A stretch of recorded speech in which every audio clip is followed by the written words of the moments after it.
Gardener Chris is going to give us a few tips about humidity for houseplants. Gardener Chris. Here we go.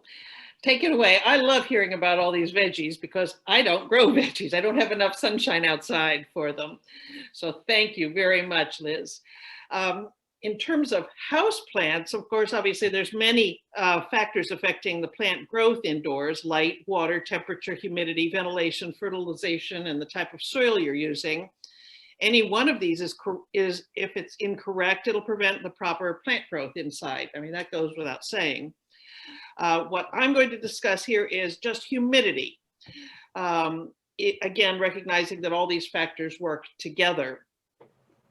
Humidity is the percentage of moisture saturation of the air. We must realize that humidity of air inside our homes and buildings is generally much lower than outdoor air, especially in the wintertime. So you need to, of course, take more care to increase the humidity around our indoor plants.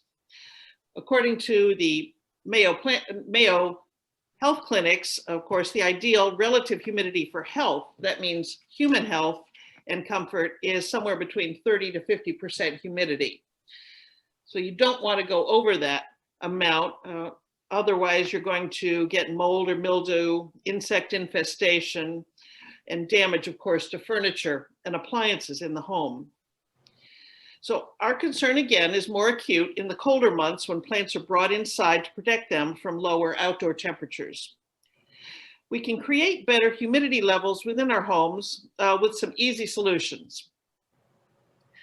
To provide total home increased humidity, you can attach a humidifier to the heating or ventilation system in your home.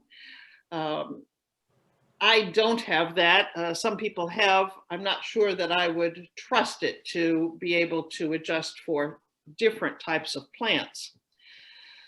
Of course, grouping your plants together, close together, requires that you already have taken into consideration the light requirements for the plants that you have.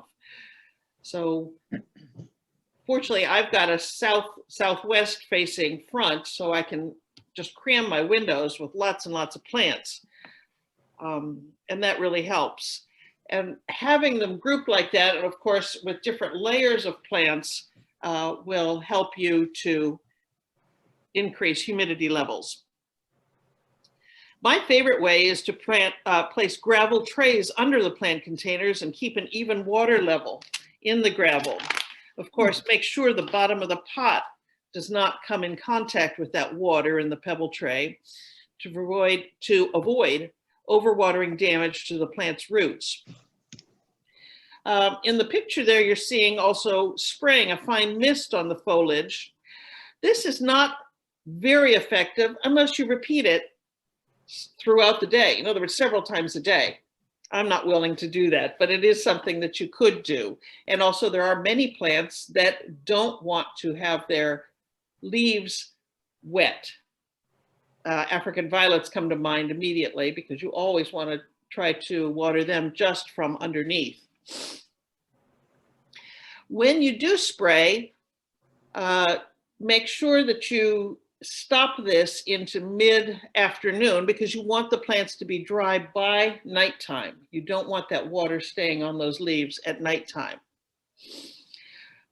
Another way to increase moisture on a specific or individual plant is to put that potted plant into a larger pot with moist sphagnum moss around that, in that larger pot.